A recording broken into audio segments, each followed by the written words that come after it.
కృపగల దేవా కృపను చూపవా. యేసుక్రీస్తు వారి యొక్క జీవితంలో మరియు 33.5 సంవత్సరములు యేసు ప్రభుల వారు ఈ లోకములో జీవించి సంచార సువార్థికునిగా ఆయన ఈ లోకములో పరలోకమందున్న దైవరాజ్య సువార్తను మరియు తండ్రి యొక్క ప్రేమను ఆయన చాటించుచు కాలి నడకన సముద్ర మార్గమున ఆయన ప్రయాణము చేస్తూ ఈ లోకంలో అనేక మందికి సాతాను చేత పీడించబడుతున్న వారికి, దయ్యములు పట్టిన వారిని వాటి నుంచి విడుదల కలగజేశాడు. అనేక మంది రోగులను ఆయన స్వస్థపరిచాడు. ఉచితంగా చేశాడు. దేవునికి ప్రియమైన వారులారా, ఆయన అనేక మంది మీద కనికరపడ్డాడు. మూగవారికి మాటలను ఇచ్చాడు. చనిపోయిన ఆయిరు కుమార్తెను ఆయన తిరిగి లేపాడు. చనిపోయిన లాజర్ను 4 రోజుల తర్వాత లేపాడు. ఈ రీతిగా కుష్ఠరోగులను స్వస్థపరిచాడు. ఆయన వస్త్రమును ముట్టుకుంటే రక్తస్రావ రోగికి స్వస్థత కలిగేది. ఆయన నోటి మాట చేత అనేకమైన అద్భుతమైన స్వస్థతలు, పక్షవాయు, క్యాన్సర్, ఇంకా ఈ లోకంలో ఎన్ని బాధలలో బ్రతుకుతూ ఉన్నారో వారికి ఆయన మనశ్శాంతినిచ్చాడు. పాపులను పరిశుద్ధులుగా మార్చాడు. సమరయ స్త్రీని సువార్థికురాలుగా చేశాడు. సుంకపు మత్తయ్యను ఆయన శిష్యునిగా ఆయన చేసుకున్నాడు. జక్కయ్యను, ఆ ఇంటి మొత్తానికి ఆయన రక్షణ కృపను అనుగ్రహించాడు. దేవునికి ప్రియమైన వారులారా, ఆ యేసు ప్రభు యొక్క అమూల్యమైన మాటలను మరియు ఆయన వాక్యమును, ఆయనని ఆరాధించటము ఈ భూలోకంలో దేవుడు మనకిచ్చిన గొప్ప ఆధిక్యత. ఆ దేవాతి దేవుడు ఇచ్చిన ఆధిక్యతను ఎవరు కూడా కోల్పోకండి. ఎవరు కూడా నశించిపోకూడదని ఆయన ఈ లోకానికి వచ్చి ఉన్నాడు. యేసు ప్రభుల వారు ఆ యొక్క సిలువ మార్గంలో అనేకమైన సంఘటనలను మనము చూస్తూ ఉంటాము. ఒక 2 సంఘటనలను ఈరోజు నేను జ్ఞాపకం చేసుకోవాలని, మరియు ఆ వ్యక్తుల మరియు వారి ఆహాభావాలు, వారి పట్ల దేవునికి ఉన్న ప్రేమ మనం ఒకసారి జ్ఞాపకం చేసుకుందాం. యేసు ప్రభుల వారు 2017వ సంవత్సరముల క్రితము అలనాటి పాలస్తీనా దేశము ఇజ్రాయెల్ దేశంగా ఏర్పడలేదు. పాలస్తీనా దేశము యెరూషలేము రాష్ట్రము. మరియు ఆ యొక్క పిలాతు ఇంటి దగ్గర యేసు ప్రభువుకు సిలువ వేయాలి అనే ఒక చట్టము బయలుదేరింది. సిలువ వేయాలనే శిక్ష డిక్లేర్ జడ్జిమెంట్ పిలాతు ఇచ్చాడు.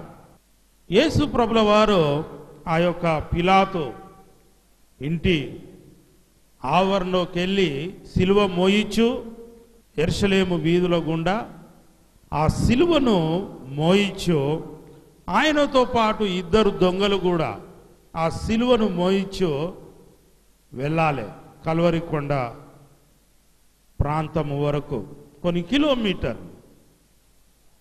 అలాంటి స్థితిలో ఈ యొక్క సిలువ కార్యమును ఒకసారి గమనించినట్టయితే, ఎవరైతే భయంకరమైన నేరస్తులుగా ఉంటారో, దొంగలుగా ఉంటారో, బందిపోటు దొంగలుగా ఉంటారో, నరహత్యలు చేస్తూ ఉంటారో వారికి ఆ కాలములో రోమా గవర్నమెంటు సిలువ వేసేది.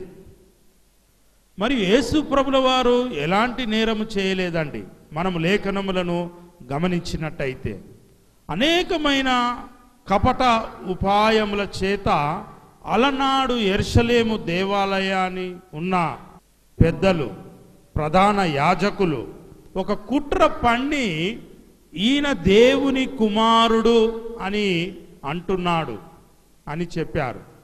ఈయన యెరూషలేము దేవాలయాన్ని కూల్చివేస్తే 3 రోజులలో నేను కట్టుతాను అని చెప్పాడు అని ఆయన మీద మతపరమైన ఒక శిక్షను వేయడం జరిగింది. యూదా ప్రజలు ఆ యెరూషలేము దేవాలయంలో యేసు ప్రభుని ఏమన్నాడంటే, ఇతను దేవుని కుమారుడు అంటున్నాడు, నేనే దేవుడును అంటున్నాడు అని ఈ ప్రధాన యాజకులు, శాస్త్రులు యూదులను రెచ్చగొట్టారు.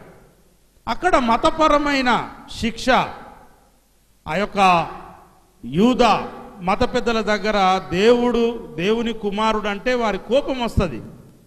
అలా కోపము తీసుకొని వచ్చి ఇతనిని సిలువ వేయాలి అనే ఉద్దేశంతోటి యేసు ప్రభును పిలాతు యొద్దకు తీసుకొని వచ్చారు, కైసర్ అనే ప్రాంతంలోకి. ఎందుకంటే ఒకరిని సిలువ వేయుటకు యూదులకు అధికారం లేదు.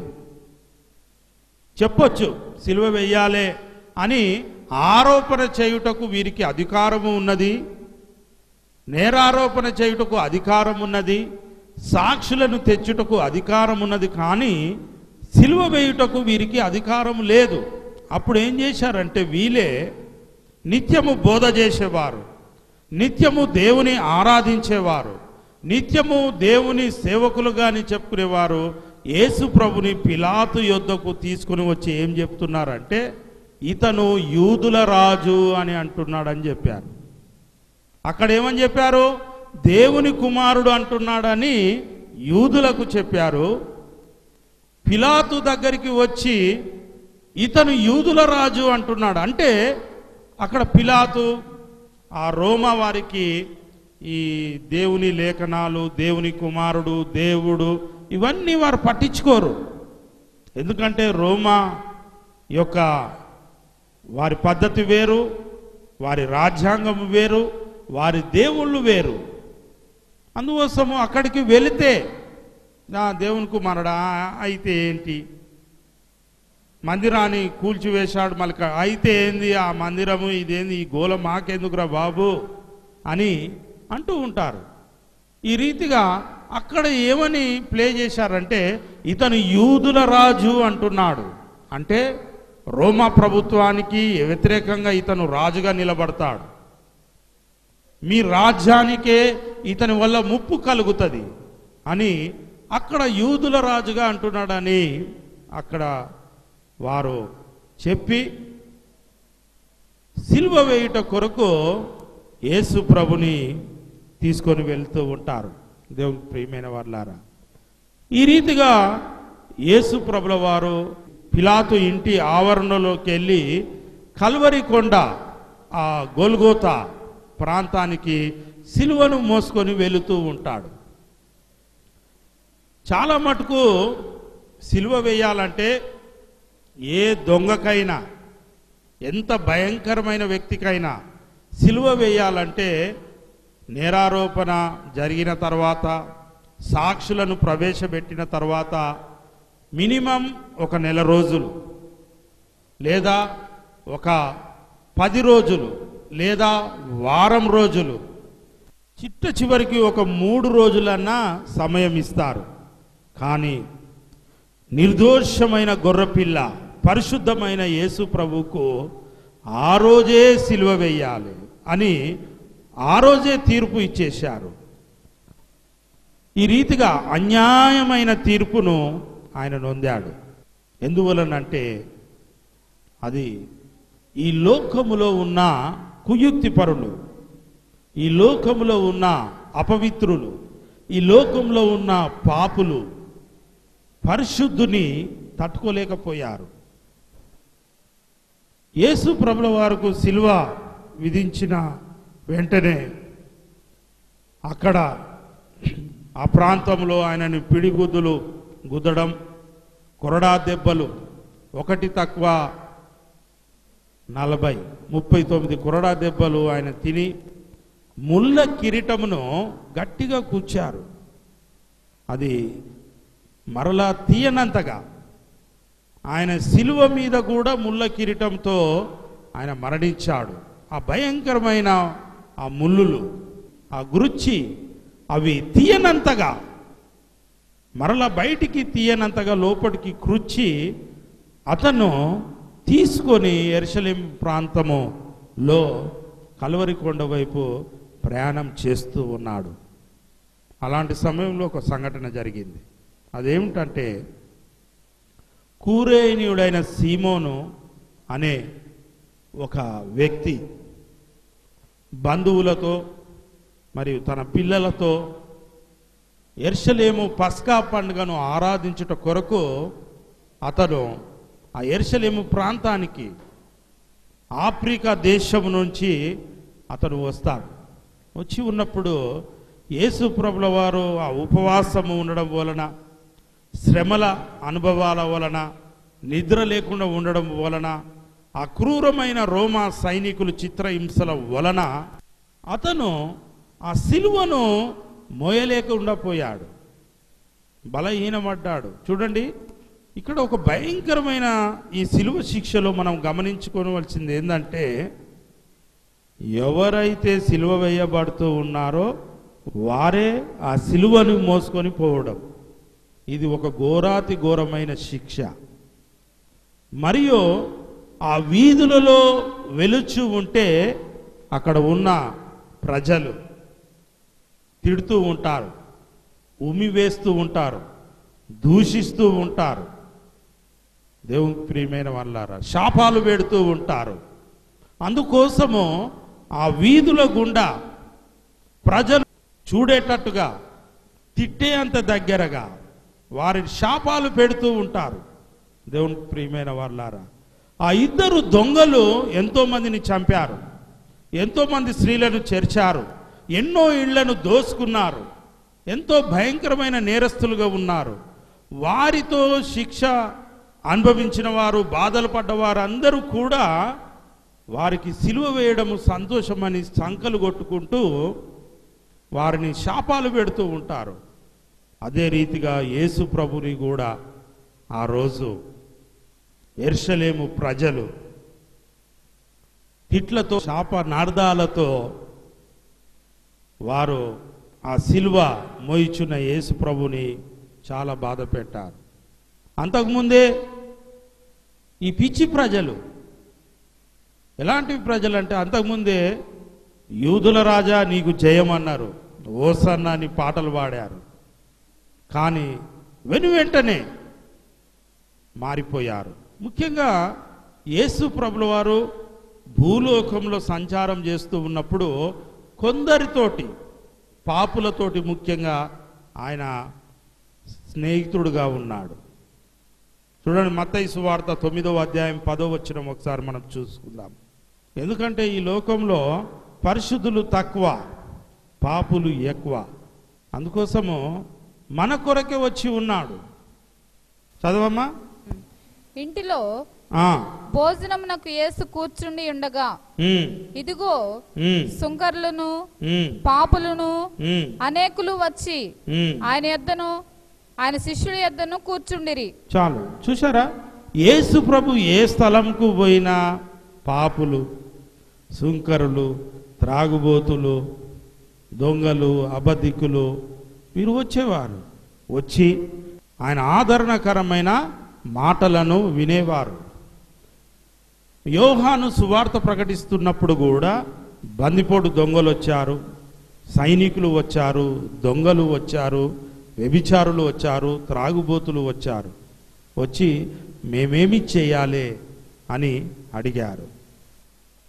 నేను ఎందుకు చెప్తున్నానంటే, దేవునికి ప్రియమైన వాళ్ళారా, మీరు సువార్త వినేటప్పుడు, దేవుని వాక్యాన్ని వినేటప్పుడు, దైవజనుడు చెప్పే ఉపదేశాన్ని మీరు వినాలి. విని మీలో ఏదైనా తప్పులు ఉంటే, మనలో ఏదైనా దేవునికి వ్యతిరేకమైన ఆయాసకరమైనది ఏదైనా ఉంటే వాటిని వదిలివేయాలి. అప్పుడు యేసు ప్రభు కుమార్తెగా, కుమారులుగా మీరు ఉంటారు. తెలియక చేశారు, తెలిసి చేయకండి.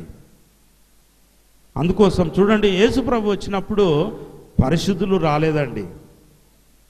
చూడండి, పరిశుద్ధులు, ప్రవక్తలు, దేవుని సేవ చేసేవారు, గొప్పవారు ఎవరైనా వచ్చారా? ఎవరు వచ్చారు? పాపులు, సుంకరులు వచ్చారు. ఈరోజు కూడా యేసు ప్రభు విషయంలో దేవుని ప్రియమైన వాళ్ళారా, ఎందరో బలహీనులు వస్తూ ఉంటారు, ఎందరో రోగములతో వస్తూ ఉంటారు, ఎందరో బలహీనతలతో వస్తూ ఉంటారు, ఎందరో ఆదరణ లేకుండా వస్తూ ఉంటారు.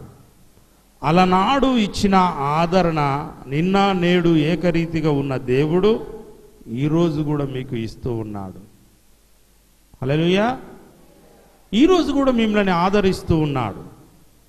ఈ రీతిగా యేసు ప్రభుల వారు ఆ యొక్క కల్వరి మార్గంలో వెళుతూ ఉన్నప్పుడు ఈ కురేనీయుడైన సీమోను ఆఫ్రికా దేశం నుంచి వచ్చి ఉన్నాడు. ఈ యొక్క ఉత్తర ఆఫ్రికాలో ఈ కురేనియా అనే ఒక పట్టణం ఉంటుంది. అంత పట్టణం నుంచి, ఆ దూరం నుంచి సముద్ర మార్గంనే కావచ్చు, కాలిబాటనే కావచ్చు, ఆ ప్రాంతానికి వచ్చాడు. పస్కా పండుగ దినమున దేవునిని ఆరాధించుటకు యెరూషలేము దేవాలయాన్ని దర్శిస్తానికి వచ్చాడు. వస్తున్నప్పుడు అతడికి ఎదురుగా ఈ సిలువను మోసుకొని వస్తున్న యేసు ప్రభు ఎదురయ్యాడు. ఒక పరిశుద్ధమైన స్థలమునకు, పరిశుద్ధమైన దేవాలయానికి అర్పణలను అర్పించుట కొరకు ఈ కురేనుడైన సీమోను తన బంధువులతో, మిత్రులతో, కుటుంబముతో వస్తూ ఉన్నప్పుడు నడినెత్తి నుంచి అరికాలు వరకు రక్తములు, ఆ కొరడా దెబ్బలు, సిలువను మోసుకుంటూ యేసు ప్రభు ఎదురొచ్చాడు. ఏమనుకున్నాడో ఏమో, ఏదైనా అశుభం కురేనుడైన సీమోను కూడా అనుకోవచ్చు. అబ్బా, ఏంది ఈ యొక్క అశుభం ఎదురైపోయింది, ఈరోజు మంచిది కాదు అనుకున్నాడు. నేను అనుకుంటున్నాను, ఇదేంది, నేను రాక ఎన్నో సంవత్సరాలకు ఈ యెరూషలేము పరిశుద్ధమైన పట్టణంలో అడుగుపెడుతున్నప్పుడు ఈ దొంగ, ఈ పాపాత్ముడు ఎదురుపడ్డాడు అనే ఆలోచనలో ఉండొచ్చు. అక్కడ నిలబడి చూస్తూ ఉన్నప్పుడు దేవునికి ప్రియమైన వాళ్ళారా, ఆ రోమా సైనికులు ఈ కురేనుడైన సీమోనుని వచ్చి సిలువ మోయమన్నాడు. యేసు ప్రభు మొయ్యలేక భూమి మీద పడిపోయే స్థితిలో ఈ కురేనీయుడైన సీమోనుని ఆ సిలువ మోయుటకు బలవంతాన పెడరెక్కలు పట్టుకొని, సిలువను మోయకుంటే చంపేస్తాము, సిలువను మోయకుంటే కొడతాము, సిలువను మోయకుంటే నిన్ను ఈ రీతిగా గాయపరుస్తామని ఒక భయపెట్టి సిలువను మోయమని ఆజ్ఞాపించారు, ఆర్డర్ చేశారు. ఇష్టంగా మొయ్యలే కురేనుడైన సీమోను. ఆ సిలువను మోసుకున్నాడు. ఆ సిలువను మోసుకొని కొద్ది దూరము మరలా మోయిచ్చి ఉన్నప్పుడు యేసు ప్రభువే చూడండి కురేనుడైన సీమోను మీద కనికరపడి మరలా తానంతట తానే ఆ సిలువను మోసుకొని అతన్ని ఆ సిలువ భారం నుంచి తప్పించాడు. ఇక్కడ మనం గమనించేది ఏంటంటే,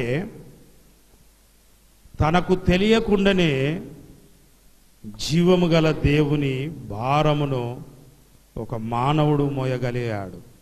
హల్లెలూయా. ఈరోజు నీవు కూడా నీ స్థితిగతులను బట్టి కాదు. చూడండి, యేసు ప్రభు ఎమ్మటి కురేనీయుడైన సీమోను ఎన్నడూ తిరగలేదు. యేసు ప్రభు మార్గంలో ఎన్నడూ ప్రయాణం చేయలేదు. యేసు ప్రభు బోధను ఆయన ఎన్నడూ వినలేదు. యేసు ప్రభుని ఎప్పుడు చూడలేదు.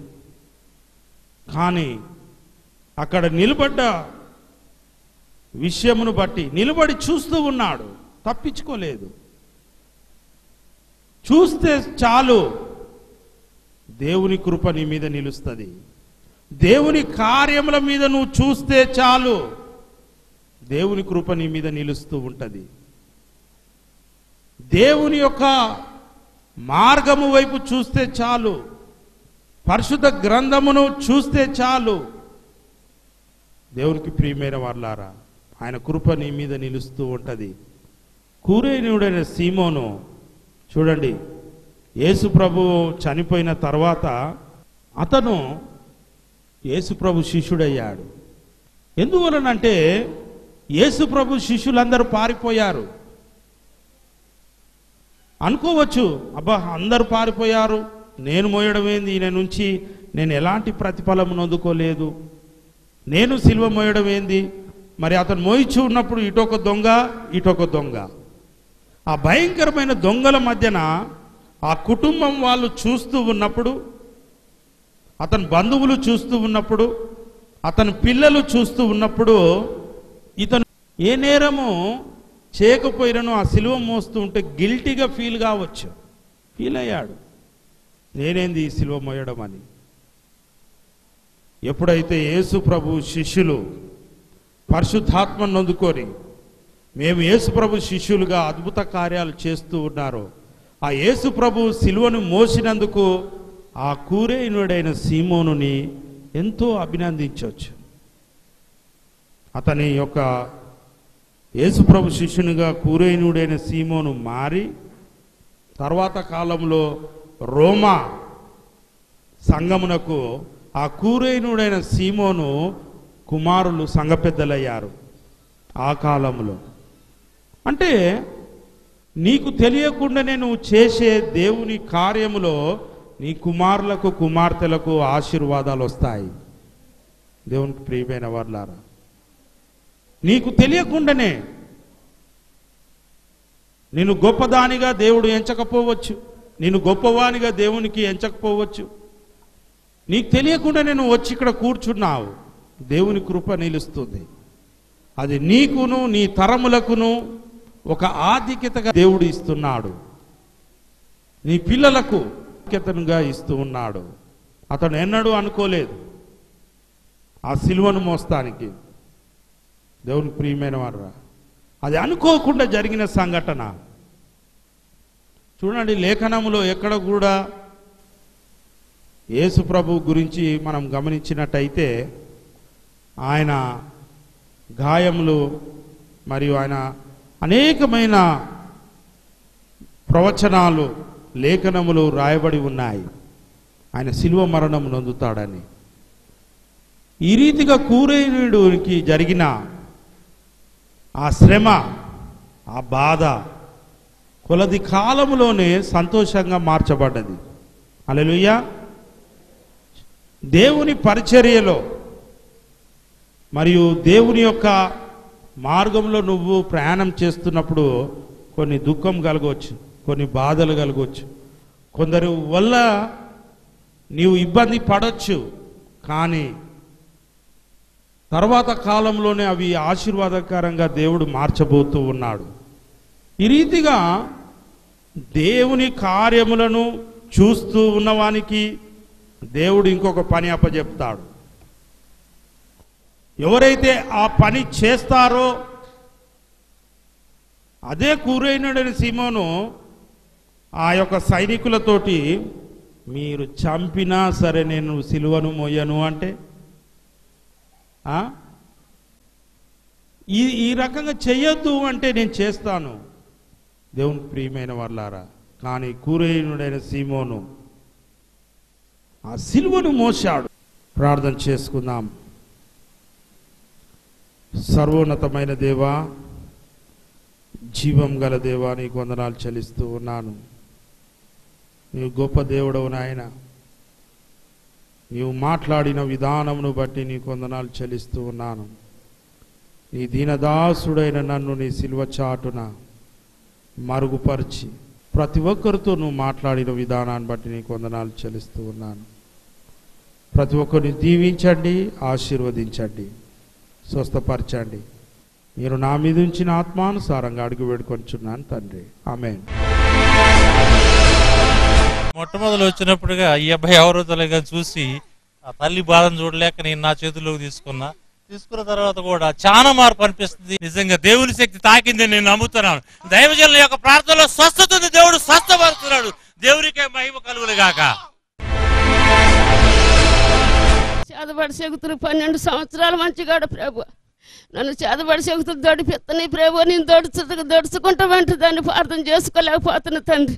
ఇన్ని సంవత్సరాలకి ఈ రోజు నన్ను స్వస్థపరిచిండాయా, నన్ను స్వస్థపరిచిండు నాయన. 12 సంవత్సరముల నుంచి చేతబడి శక్తులతోటి ప్రార్థన చేసుకున్న నుండి ఎప్పుడు భయపడే ఈ తల్లిని ఈ రోజున దేవుడు ముట్టి సాతాను శక్తుల నుంచి విడుదల చేసిన ఈ యొక్క స్వస్థత సాక్ష్యము దేవునికి మహిమగా ఉండునుగాక. నాకు ఆలోచిస్తే గుండెలో బాగా నొప్పి వస్తుంది, విపరీతమైన నొప్పి. ఈ మధ్య హాస్పిటల్కి కానీ వెళ్ళాను, అయినా సరే టానిక్ తాగితేనే తగ్గుతుంది, లేకపోతే తగ్గట్లేదు. ఈరోజు దేవుని స్వస్థత దయ వల్ల, దేవుని కరుణతోటి మొత్తం ఫ్రీగా అయింది. ఈ గుండెలో నొప్పి అనేది పోయింది. గుండె నొప్పిని దేవుడు స్వస్థపరిచాడు. దేవునికి మహిమ కలుగునుగాక.